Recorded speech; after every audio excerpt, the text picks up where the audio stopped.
The two-round system is a voting system used to elect a single winner where the voter casts a single vote for the chosen candidate. However, if no candidate received the required number of votes, then those candidates having less than a certain proportion of the votes, or all but the two candidates receiving the most votes, are eliminated, and a second round of voting is held. The two-round system is used around the world for the election of legislative bodies and directly elected presidents. For example, it is used in French presidential, legislative, and departmental elections. In Italy, it is used to elect mayors, but also to decide which party or coalition receives a majority bonus in city councils. A two-round system is used also to elect the presidents of Afghanistan, Argentina, Austria, Brazil, Bulgaria, Burkina Faso, Cape Verde, Chile, Colombia, Costa Rica, Croatia, Czech Republic, Cyprus, Dominican Republic, Ecuador, Egypt, El Salvador, Finland, Ghana, Guatemala, Haiti, India, Indonesia, Liberia, Peru, Poland, Portugal, Romania, Senegal, Serbia, Slovakia, Slovenia, Timor-Leste, Turkey, Ukraine, Uruguay, Zimbabwe. See Table of voting systems by nation. Historically, it was used in the German Empire of 1871 to 1918, in New Zealand in the 1908 and 1911 elections,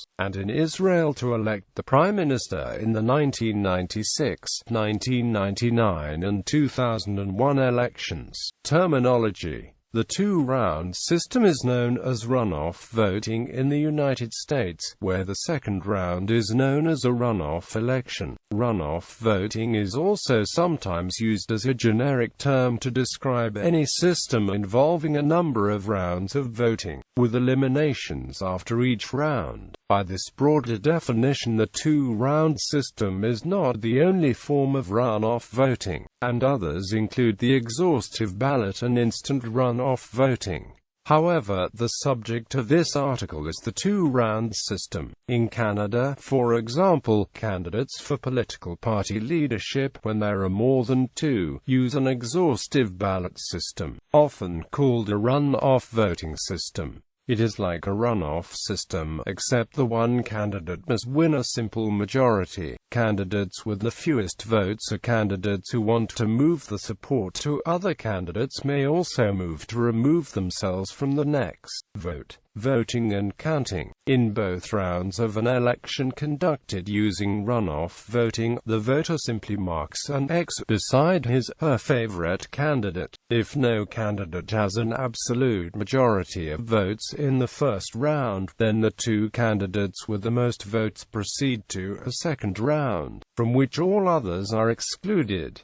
In the second round, because there are only two candidates, one candidate will achieve an absolute majority. In the second round, each voter is entirely free to change the candidate he votes for, even if his preferred candidate has not yet been eliminated but he has merely changed his mind. Some variants of the two-round system use a different rule for choosing candidates for the second round, and allow more than two candidates to proceed to the second round. Under these systems, it is sufficient for a candidate to receive a plurality of votes to be elected in the second round. In elections for the French National Assembly, any candidate with fewer than 12.5% of the total vote is eliminated in the first round, and all remaining candidates are permitted to stand in the second round, in which a plurality is sufficient to be elected. Under some variants of runoff voting, there is no formal rule for eliminating candidates, but, rather, candidates who receive few votes in the first round are expected to withdraw voluntarily. Historically, the president of Weimar Germany was popularly elected in 1925 and 1932 by a two-round system that in the second round allowed any candidate to run, and did not require an absolute majority. In both elections, the communist candidate Ernst Thälmann did not withdraw and ran in the second round. In 1925, this probably ensured the election of Paul von Hindenburg. rather than Wilhelm Marx, the candidate of the center parties. This system can be coupled with a vote par circonscriptions when an area can provide multiple seats. For example, all French departements and territories but the 5 less populated ones have several deputies, like the 18 of Paris. French Polynesia, where most population is located on 2 islands, have 3 deputies at French Parliament. The French Polynesia is split in 3 subdivided constituencies for this specific election, but these subdivisions, aside from this election, have no reality and are not an administrative subdivision. Examples. I imagine an election to choose which food to eat for dessert. There are 25 people having dessert and 4 candidates: ice cream, apple pie, fruit and celery. Runoff voting is used to find the winner. Round 1. In the first round of voting, each diner votes for the one candidate they most prefer. The results are as follows: ice cream, 10 votes; apple pie, 6 votes; fruit, 8 votes; celery, 1 vote. Round 2. No candidate has an absolute majority of votes of the 2 candidates with the most votes. Ice cream and fruit proceed to a second round, while apple pie and celery are eliminated. Because the favorite candidates have been eliminated, apple pie and celery supporters must now vote for one of the 2 remaining candidates. The sole celery supporter is health conscious, so now gives his vote to fruit. However, apple pie supporters are split. 3 prefer ice cream and 3 vote for fruit. Of those who supported ice cream and fruit in the first round, no one decides to change the vote. The results of the second round are therefore ice cream, 13, fruit, 12. Result: ice cream now has an absolute majority, so is declared the winner. Example 2. Imagine that the population of Tennessee, a state in the United States, is voting on the location of its capital. The population of Tennessee is concentrated around its 4 major cities, which are spread throughout the state. For this example, suppose that the entire electorate lives in these 4 cities, and that they would all like the capital to be established as close to their own city as possible. The candidates for the capital are Memphis, the state's largest city, with 42% of the voters, but located far from the other cities; Nashville, with 26% of the voters; Knoxville, with 17% of the voters; Chattanooga, with 15% of the voters. Round 1. In the first round of voting, the results will be as follows: Memphis, 42%; Nashville, 26%; Knoxville, 17%; Chattanooga, 15%. Round 2. No candidate has an absolute majority in the first round, so Memphis and Nashville proceed to the next round, while Knoxville and Chattanooga are excluded. Both eliminated cities are closer to Nashville than they are to Memphis. Therefore, all of those who vote for either of the eliminated cities chose to vote for Nashville in the second round. None of the Memphis or Nashville supporters changed the votes.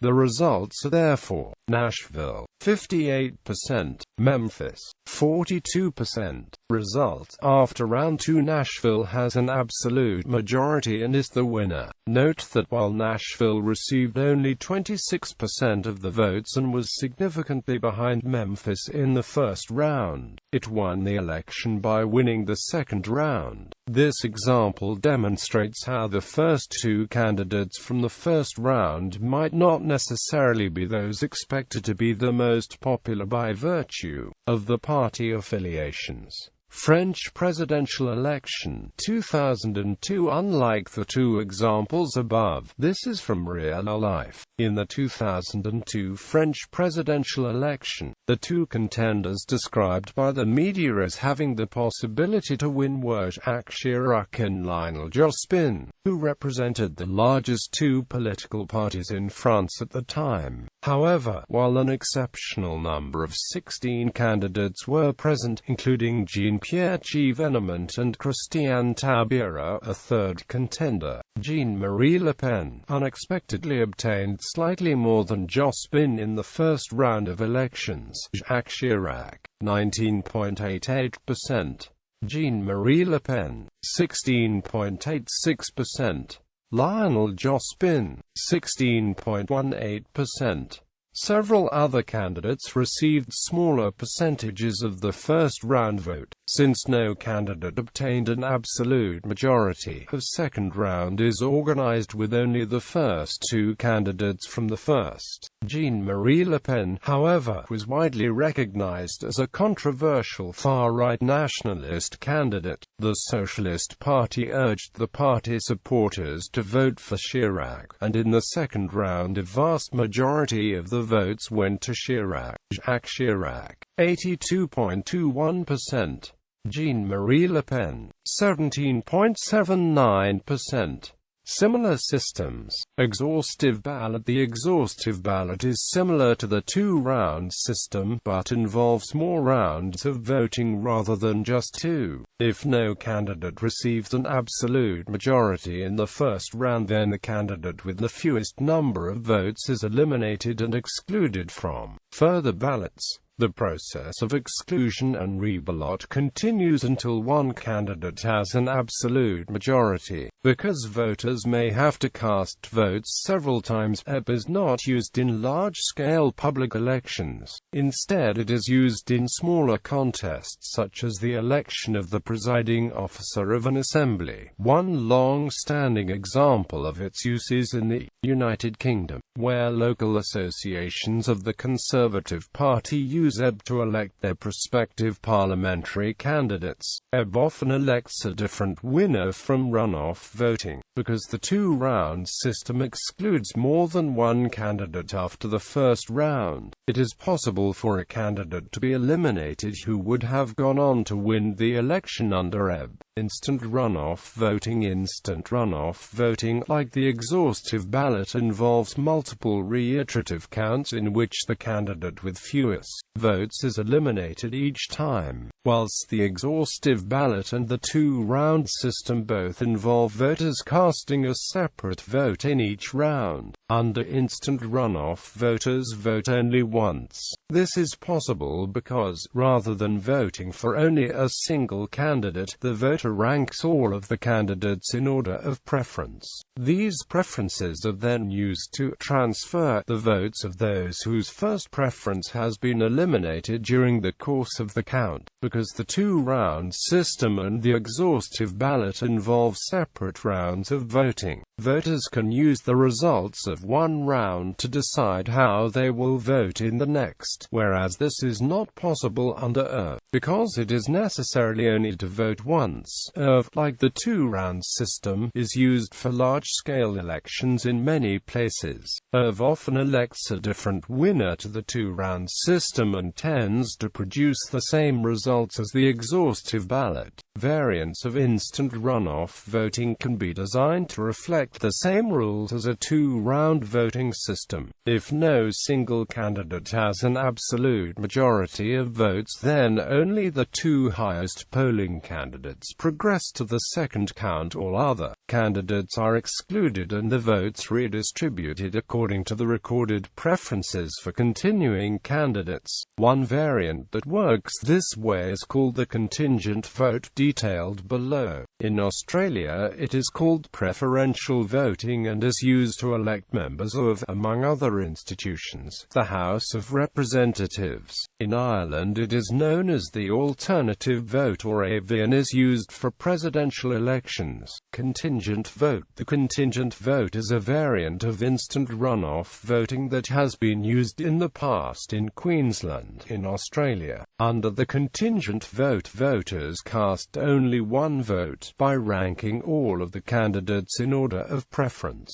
However, it involves only 2 rounds of counting and uses the same rule for eliminating candidates as the 2-round system. After the first round, all but the 2 candidates with most votes are eliminated. Therefore, one candidate always achieves an absolute majority in the second round. Because of these similarities, the contingent vote tends to elect the same winner as the 2-round system, and often produces different results to instant runoff voting. A variant of the contingent vote, called the supplementary vote, is used to elect some mayors in the United Kingdom. Another variant elects the president of Sri Lanka. Her criticism of this method is that it requires 2 polls, and gives opportunity for intrigue of various kinds. Non-partisan blanket primary in the United States. The non-partisan blanket primary, introduced in Louisiana for partisan state elections in 1975 and federal elections in 1978, is virtually identical to the 2-round system. Instead of the standard American system of primary elections to choose each party's candidate, followed by a general election contest between the winners of the primaries, the Louisiana primary allows voters to select any candidate, regardless of party affiliation. The 2 highest vote winners in the primary, in effect, the first round of a 2-round system, are then the only candidates whose names appear on the ballot at the general election, effectively requiring one candidate to win an absolute majority to take office.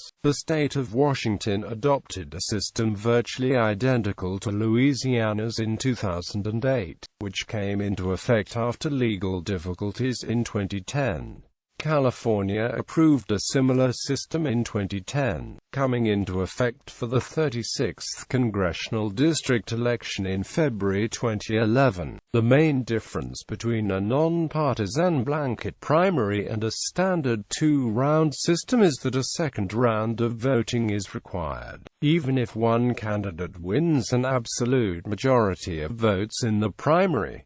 Compliance with voting system criteria. Most of the mathematical criteria by which voting systems are compared were formulated for voters with ordinal preferences. Some methods, like approval voting, request information that can't be unambiguously inferred from a single set of ordinal preferences. The 2-round system is such a method, because the voters are not forced to vote according to a single ordinal preference in both rounds.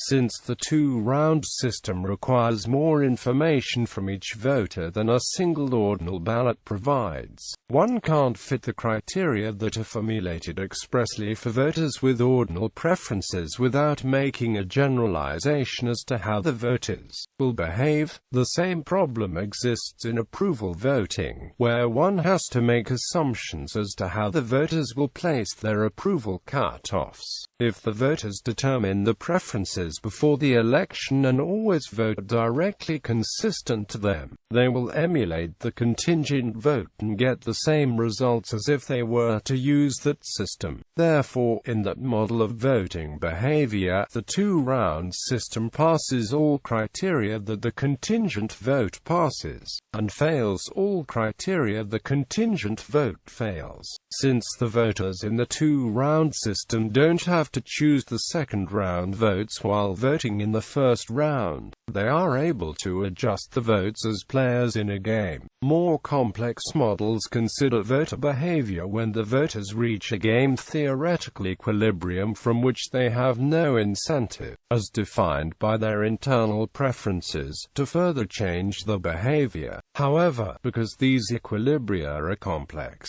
only partial results are known. With respect to the voters' internal preferences, the 2-round system passes the majority criterion in this model, as a majority can always coordinate to elect the preferred candidate. Also, in the case of 3 candidates or less and a robust political equilibrium, The two-round system will pick the Condorcet winner whenever there is one, which is not the case in the contingent vote model. The equilibrium mentioned above is a perfect information equilibrium and so only strictly holds in idealized conditions where every voter knows every other voter's preference. Thus it provides an upper bound on what can be achieved with rational coordination and knowledge of others' preferences. Since the voters almost surely won't have perfect information, it may not apply to real elections. In that matter, it is similar to the perfect competition model sometimes used in economics.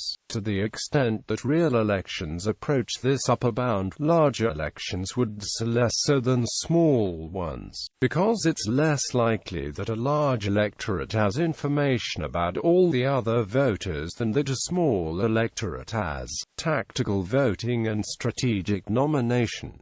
Runoff voting is intended to reduce the potential for eliminating wasted votes by tactical voting. Under the first-past-the-post system, voters are encouraged to vote tactically by voting for only one of the two leading candidates, because the vote for any other candidate will not affect the result. Under runoff voting, this tactic, known as compromising, is sometimes unnecessary because, even if a voter's favorite candidate is eliminated in the first round, they will still have an opportunity to influence the result of the election by voting for a more popular candidate in the second round. However, the tactic of compromising can still be used in runoff voting because it is sometimes necessary to compromise as a way of influencing which two candidates will survive to the second round. In order to do this, it is necessary to vote for one of the three leading candidates in the first round. Just as in an election held under the plurality system, it is necessary to vote for one of the two leading candidates. Runoff voting is also vulnerable to another tactic called pushover. This is a tactic by which voters vote tactically for an unpopular pushover candidate in the first round as a way of helping the true favorite candidate win in the second round. The purpose of voting for the pushover, in theory, is to ensure that it is this weak candidate, rather than a stronger rival, who survives to challenge one's preferred candidate in the second round.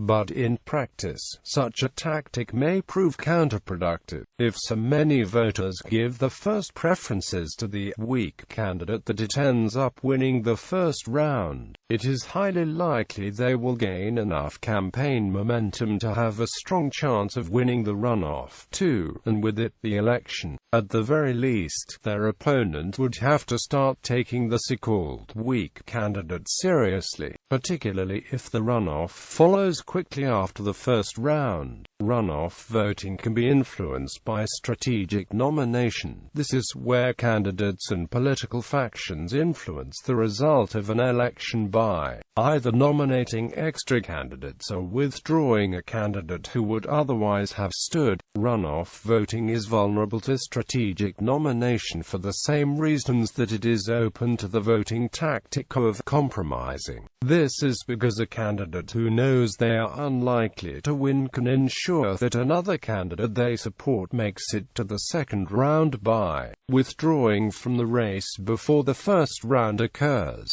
or by never choosing to stand in the first place. By withdrawing candidates, a political faction can avoid the spoiler effect, whereby a candidate splits the vote of its supporters. A famous example of this spoiler effect occurred in the 2002 French presidential election, when so many left-wing candidates stood in the first round that all of them were eliminated and two right-wing candidates advanced to the second round. Conversely, an important faction may have an interest in helping fund the campaign of smaller factions with a very different political agenda, so that these smaller parties end up weakening their own agenda.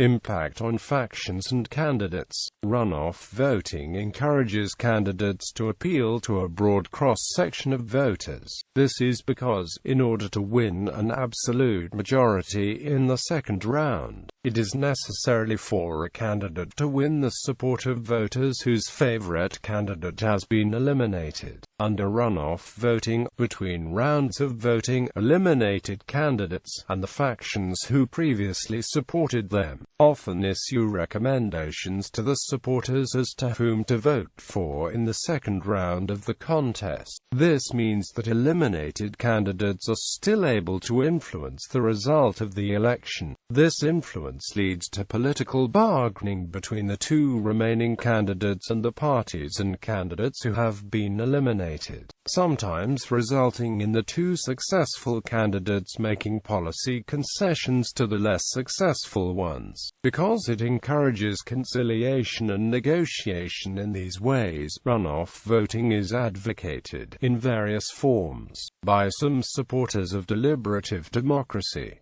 Runoff voting is designed for single-seat constituencies. Therefore, like other single-seat methods, if used to elect a council or legislature, it will not produce proportional representation. This means that it is likely to lead to the representation of a small number of larger parties in an assembly, rather than a proliferation of small parties. In practice, runoff voting produces results very similar to those produced by the plurality system, and encourages a two-party system similar to those found in many countries that use plurality. Under a parliamentary system, it is more likely to produce single-party governments than PR systems, which tend to produce coalition governments, while runoff voting is designed to ensure that each individual candidate elected is supported by a majority of those in their constituency. If used to elect an assembly, it does not ensure this result on a national level. As in other non-PR systems, the party or coalition which wins a majority of seats will often not have the support of an absolute majority of voters across the nation. Majoritarianism. The intention of runoff voting is that the winning candidate will have the support of an absolute majority of voters. Under the first-past-the-post system, the candidate with most votes wins, even if they do not have an absolute majority of votes. The two-round system tries to overcome this problem by permitting only two candidates in the second round, so that one must receive an absolute majority of votes. Critics argue that the absolute majority obtained by the winner of runoff voting is an artificial one, as seen above. Instant runoff voting and the exhaustive ballot are two other voting systems that create an absolute majority for one candidate by eliminating weaker candidates over multiple rounds. However, as noted above, in cases where there are three or more strong candidates, runoff voting will sometimes produce an absolute majority for a different winner than the candidate elected by the other two. Advocates of Condorcet methods argue that a candidate can claim to have majority support only if they are the Condorcet winner, that is, the candidate who would beat every other candidate in a series of one-on-one elections.